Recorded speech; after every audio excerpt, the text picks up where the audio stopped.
এই জায়গাটাতে, ঠিক আছে, এই নিচটাতে মানে চুলের যেখানটাতে আমরা এই ঝুঁটিটা বাঁধা আছে ঠিক তার নিচটাতে যেটা আছে আমাদের পিনিয়াল গ্ল্যান্ডটা সেইখানটাতে থাকে, ঠিক আছে।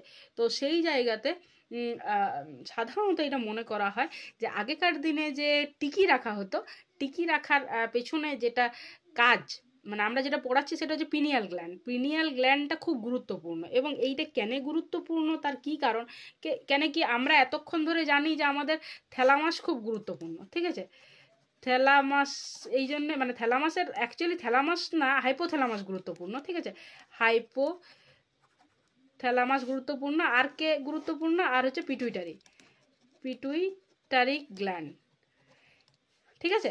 মানে হরমোনের জন্য হাইপোথ্যালামাস আর পিটুইটারি গ্ল্যান্ড, আর ব্রেনের দিক থেকে তো থ্যালামাস গুরুত্বপূর্ণ বটেই। আর এইখানে আছে পিনিয়াল গ্ল্যান্ড। পিনিয়াল গ্ল্যান্ডটার গুরুত্বটা কোনখানে না, পিনিয়াল গ্ল্যান্ডের গুরুত্বটা হচ্ছে এইখানে যে পিনিয়াল গ্ল্যান্ডের কিছু কাজ আছে, যে কাজটা যদি তোরা শুনিস এই মুহূর্তে তাহলে তোদেরও মনে হবে যে না সত্যি পিনিয়াল গ্ল্যান্ড অনেক বেশি গুরুত্বপূর্ণ, ঠিক আছে। তো আমি লোকেশনটা বুঝতে পারা গেছে নিশ্চয়ই ছবিটা দেখে, লোকেশনটা কি, যে পিনিয়াল গ্ল্যান্ডটা ঠিক কোনখানটাতে আছে না, পিনিয়াল গ্ল্যান্ডটা এই আমাদের যে অগ্র মস্তিষ্কর পর্যায়ে মধ্য মস্তিষ্ক সেইখানে নিচটাতে আমাদের পিনিয়াল গ্ল্যান্ড রয়েছে, ঠিক আছে। তো এখন পিনিয়াল গ্ল্যান্ড কি বললাম যে আগেকার দিনে যে টিকি রাখা হতো, সেই টিকি রাখার পেছনে একটা গল্প আছে। আমি আমার কোনো স্যারের কাছে শুনেছি, তো ওদিকে আমি সেই স্যারের গল্পটা শোনাচ্ছি, ঠিক আছে, যদিও আমার এটা জানা ছিল না ইনফরমেশনটা। তো সেই কি হচ্ছে যে আগেকার দিনে মানুষ কি বিশেষ করে ম্যাক্সিমাম কাস্টের মানুষই, বিশেষ করে ব্রাহ্মণদের তো সামনে চুল রাখা একদম, মানে ছেলেদের তো একদম চুলের এত দূরতক্ক মানে তাদের নাড়া করে দেওয়া হতো, এইখান থেকে হয় চুল রাখতে পারবে, কিংবা ওই শেষটুকু এইটুকু যেটুকু আমাদের ঝুঁটিটা আমরা যেখানে বাঁধি, যেখানে আমরা ক্ল্যাচারটা দিই, সেইখানেই একমাত্র করার পারমিশন ছিল। তো এই পারমিশনটা ছিল এই কারণে, এটা মনে করা হয় যে আমাদের শরীরে রৌদ্রে রৌদ্রে পুরো মাথাটা তো গরম হয়ে যায়, কিন্তু ওই টিকিটা ওইখানে চুলের প্রোটেকশনটা এই জন্যই দরকার যাতে যাতে ওই জায়গাটা মানে পিনিয়াল গ্ল্যান্ড যেটা আমাদের সেইটা যাতে না গরম হয়ে যায়, বা সেইটা যেমনি প্রোটেকশনে থাকে, এইটা ছিল তার উদ্দেশ্য। তার মানে পিনিয়াল গ্ল্যান্ড অনেক বেশি গুরুত্বপূর্ণ, তার একটা প্রোটেকশনের দরকার আছে। এবার বলতে পারিস যে না ম্যাম মাথা পুরা মাথাটাই অনেক বেশি গুরুত্বপূর্ণ, আমি একদম অ্যাপ্রিসিয়েট করবো যে ঠিক আছে পুরা মাথাটাই গুরুত্বপূর্ণ।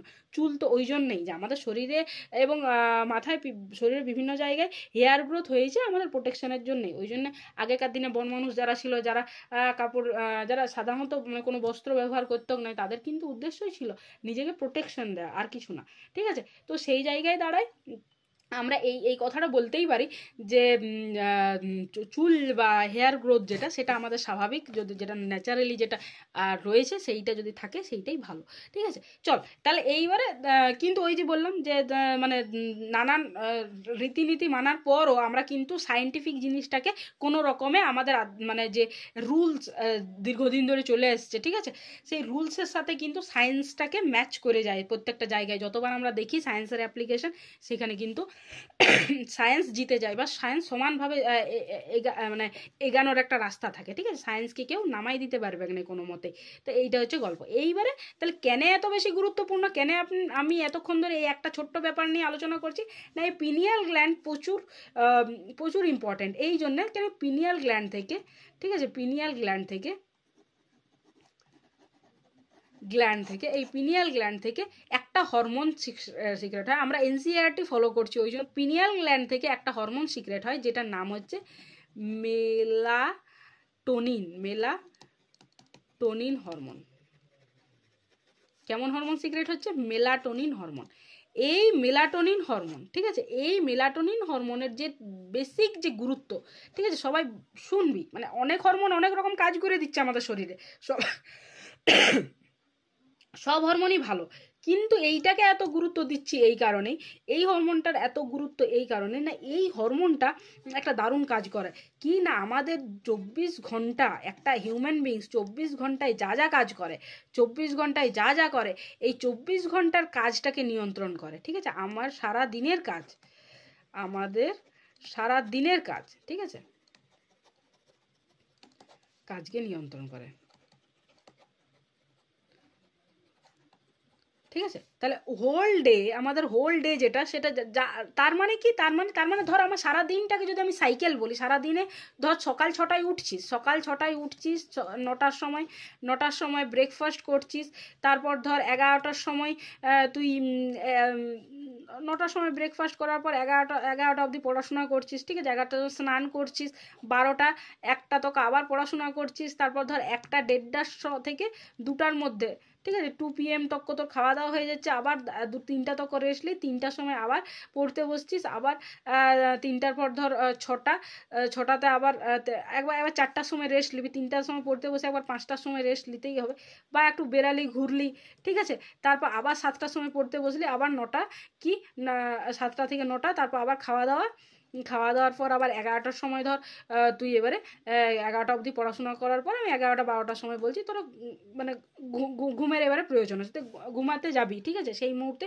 ঘুমের জন্য যাচ্ছিস, এবং এইটা ডেলি মোটামুটি একটা স্টুডেন্টের লাইফে এই সাইকেলটাই মেনটেন হয়, ঠিক আছে। তাহলে এবার পরের দিন তুই 10টা 11টার সময় বা 10টা 11টা কি 12টা কোনো একটা সময় তুই শুতে যাচ্ছিস, সেই শুতে যাওয়ার পরে সকালবেলায় কিন্তু বাই নেচার হয় 6টা কি 7টা AM সবাই বাই নেচার উঠে যাস, মানে ডেইলি কি ঘুম থেকে ওঠার জন্য অ্যালার্মের প্রয়োজন হয় যদি নর্মাল সময়ে ঘুমাই? 10-15টা।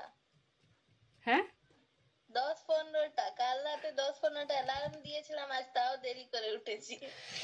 না আমি সেইটা বলছি না, সে তুই দিচ্ছিস আলাদা ব্যাপার, কিন্তু ধর তুই 1 মাস অ্যালার্ম দেওয়া বন্ধ করে দিলি আর একটা নর্মাল সাইকেলে ঘুমাচ্ছিস, ঠিক আছে, একটা মানে তুই ধর 10টায় ঘুমাচ্ছিস আর তোরা অ্যাবনর্মাল ঘুমাস আজকাল হয়তো 12টা 1টা হয়ে যাচ্ছে, সেই ক্ষেত্রে অ্যালার্ম দেওয়ার প্রয়োজন হচ্ছে, কিন্তু যদি তোর যখন ঘুম পাচ্ছে তখনই শুয়ে গেলি, সেই ক্ষেত্রে কিন্তু সকালে উঠতে আমার মনে হয় না অ্যালার্ম দেওয়ার প্রয়োজন। আমি নিজের লাইফ বলছি যে আমার যদি কোনোদিন খুব টায়ার্ড লাগে, আমি যদি 10টায় শুয়ে যাই, তো সেদিন গ্যারেন্টি আমি 3টা কি 4টার সময় উঠে যাই, ঠিক আছে, আমার ঘুমের যে সময়টা সেটা কমপ্লিট হয়ে যায়, তো 3টা থেকে আমি আর ঘুমাতে পারবো না, ঠিক আছে, সেইখানে আমাকে হয় 1-2 ঘন্টা সে পড়তে হবে বা কিছু, তারপর হতে পারে যে আমি আরও পরে ঘুমাচ্ছি, কিন্তু ইনস্ট্যান্ট সেই সময় ঘুমটা ভাঙার পর আমার কিন্তু আর ঘুম হবে না। তো যাই হোক, তোরা একবার অ্যাপ্লাই করে দেখবি, এই যে ঘটনাটা যেটা নর্মালি হয়, ঠিক আছে, অ্যালার্ম ঘড়ি ছাড়া, সেইটাকে আমাদের বায়োলজিক্যাল ক্লক বলা হয়। কি বলা হয়?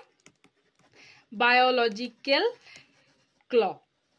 আমি যদি বলি একটা এইটাকে আমি বোঝানোর জন্য আরেকটা কথা বলছি, আরেকটা কথা, সেই কথাটা হচ্ছে যে ধর একদিন তোর অ্যালার্ম বাজাই হলো না, ঠিক আছে, তোকে শুতে দেওয়া হলো, তোর কোনো কাজ নাই, আমি বলে দিলাম বা ঘরের লোক বলে দিল যে আজকের দিনটা তোর কোনো কাজ নাই, ঠিক আছে, হয়তো পরীক্ষা টরীক্ষা সব শেষ, মানে আমি তোকে এই ইমাজিনারি একটা সময়ের কথা বলছি যেখানে সেই দিন সত্যিই তোর কোনো টেনশন থাকবে না, ঠিক আছে, পরীক্ষা নাই, কিচ্ছু নাই, ক্লাস নাই, সেই হয়তো 1 সপ্তাহে ছুটিতে আছিস, ঠিক আছে, সেইখানে সেই দিন তোকে স্বাধীনতা দেওয়া হলো, রাত্রে শুয়েছিস তোর মত অনুযায়ী, ঠিক আছে, এবারে সকালে তুই যতক্ষণ ঘুমাতে পারবি, তো যতক্ষণ ঘুমাতে পারবি তুই কতক্ষণ ঘুমাতে পারবি? একটা মানুষ কতক্ষণ ঘুমাতে পারবে? এই যতক্ষণ ঘুমাতে পারবে না, দেখবি টু বি ভেরি অনেস্ট, মানে এইটা একটা মানুষকে যদি ছেড়ে দেওয়া হয় আর সেই যদি খুব মানে ভোর 3টায় না ঘুমায়, সেই যদি রাতেই ঘুমাইছে 10টা 11টার সময় যদি তার ঘুম এসছে, সেই ক্ষেত্রে সেই মানুষটা চাইলেও 8টার পর আর ঘুমাতে পারবে না, বা তার জানলা যদি খোলা থাকে বা তার কোথা থেকে যদি লাইট আসে, ঠিক আছে, সানলাইট যদি কোনো দিক থেকে আসে, সেই ক্ষেত্রে কিন্তু সেই মানুষটা আর ঘুম ভাঙতে বাধ্য। ঘুম ভাঙতে এই জন্যই বাধ্য কেন কি আমাদের বায়োলজি ক্লক আমাদেরকে শেখায় যে আমরা কিন্তু ওই রাত 3টার সময় মানে যদি আমি রাত 11টার সময় ঘুমাই, তাহলে কিন্তু আমার 6 থেকে 7 ঘন্টাই ঘুম হবে, কি খুব জোর কেউ যদি খুব টায়ার্ড থাকে সে 9 ঘন্টা ঘুমাবে, তার বেশি কিন্তু হবে না, কেন কি এইটা আমাদের বায়োলজিক্যাল সাইকেল।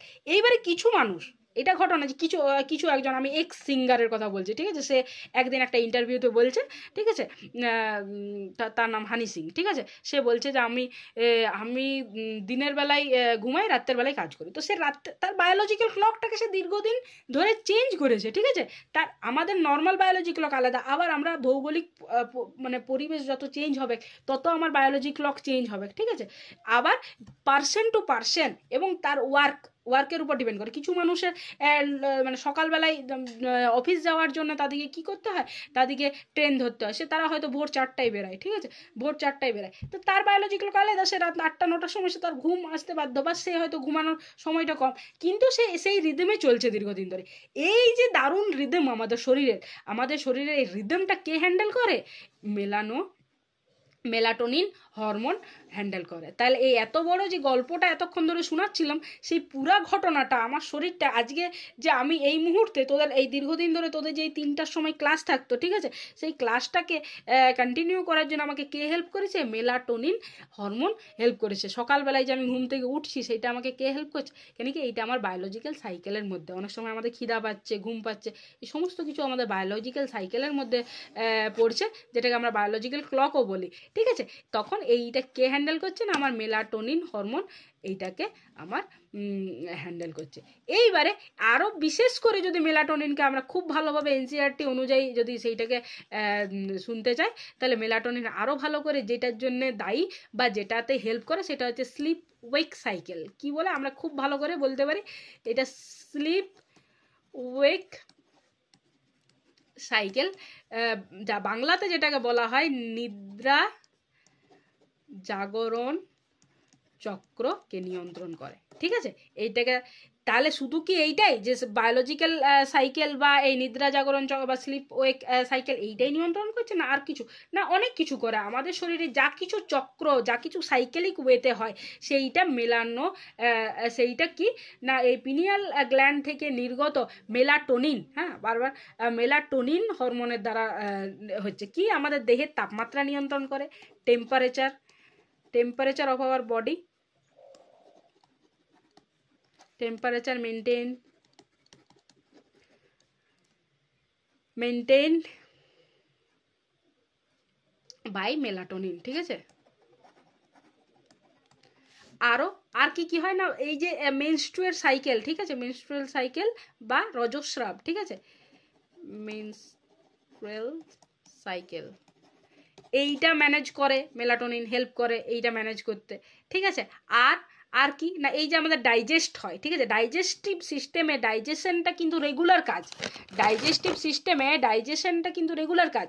এই রেগুলার কাজটা কার দ্বারা ম্যানেজ করা হচ্ছে? না এইটা করতেও, ঠিক আছে। তাহলে ডাইজেশন করতে সাহায্য করছে। আর কিসে সাহায্য করছে?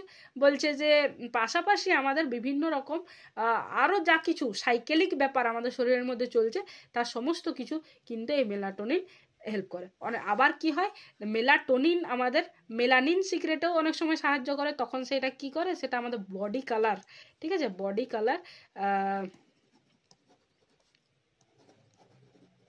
কালারের জন্য দায়ী হচ্ছে, ঠিক আছে।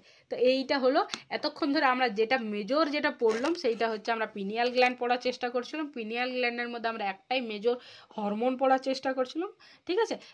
আশা করছি এইটুকু বুঝতে কোনো অসুবিধা হয় নাই, ঠিক আছে। যে একটা পিনিয়াল গ্ল্যান্ড, ঠিক আছে, একটা 7 থেকে 8 বছরের বাচ্চার ক্ষেত্রে, 7 থেকে 8 বছরের বাচ্চার ক্ষেত্রে, 7 থেকে 8 ইয়ার্স ওল্ড, ঠিক আছে, এই বাচ্চাটার ক্ষেত্রে কি হচ্ছে যে পিনিয়াল গ্ল্যান্ড হচ্ছে সব থেকে ভালোভাবে পরিস্ফুটন হয়, ঠিক আছে।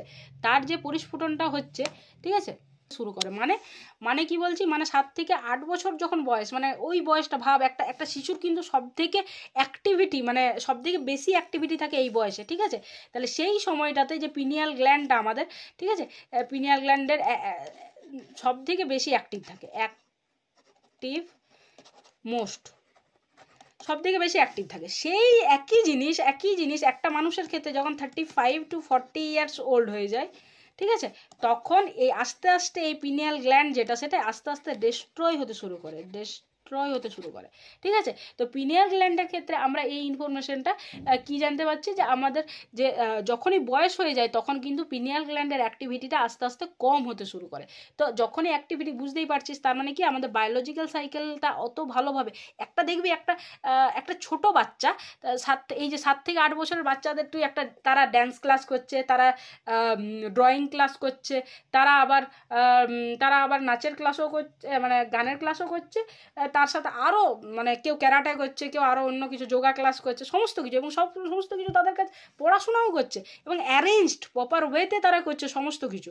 কিন্তু এই একই জিনিস যখন একটা 35 থেকে 40 বছরের মোটামুটি মানে তারা সেই মানুষটা তার কাজের প্রেশার হেনা তেনা নিয়ে তারা কিন্তু ছোটোখাটো জিনিসগুলোও সুন্দর করে করতে পারছে না, সেই ক্ষেত্রে তারা বলছে না আমরা ঠকে যাচ্ছি বা ইত্যাদি। অ্যাকচুয়ালি সেই জায়গাটাতে তার কারণ কি, তার কারণ হচ্ছে পিনিয়াল গ্ল্যান্ড আস্তে আস্তে নষ্ট হয়ে যাচ্ছে, ঠিক আছে।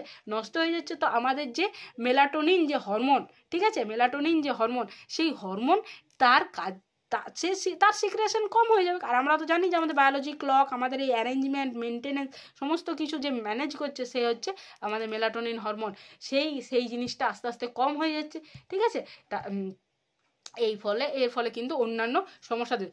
এর সাথে আরেকটা বড় সমস্যা যেটা হয় সেটা হচ্ছে যে ক্যালসিয়াম, ঠিক আছে। এর কি হয় না এই সময় প্রচুর পরিমাণে ক্যালসিয়াম লবণ দানা রূপে জমা হয়। কি হয় না ক্যালসিয়াম লবণ প্রচুর পরিমাণে জমা হয়, ঠিক আছে। এবং এইটাকে ব্রেন স্যান্ডও বলা হয়, ঠিক আছে। এই সময় কি হয়, এই যে আস্তে আস্তে নষ্ট হয়ে যাচ্ছে গ্ল্যান্ডটা, এই যে গ্ল্যান্ডটা আস্তে আস্তে নষ্ট হয়ে যাচ্ছে, এখানে প্রচুর পরিমাণে ক্যালসিয়াম আয়ন জমা হচ্ছে, ঠিক আছে। ক্যালসিয়াম আয়ন বা লবণ হিসেবে, ঠিক আছে, সল্ট হিসেবে জমা হচ্ছে। তো এই সল্ট হিসেবে জমা হওয়ার ফলে যেটা হচ্ছে সেইটা হচ্ছে যে এইটাকে ব্রেন স্যান্ড, মানে লবণ জমা হচ্ছে মানে স্যান্ড, ঠিক আছে। অ্যাকচুয়ালি মানে বালির মতন হয় তো বেসিক্যালি, তো তার জন্য এটাকে ব্রেন স্যান্ড বলছি। এটাকে কি বলছি আমরা, ব্রেন স্যান্ড বলছি, ঠিক আছে। কোনো সমস্যা থাকলে বলবি। আশা করছি বোঝা যাচ্ছে ব্যাপারটা।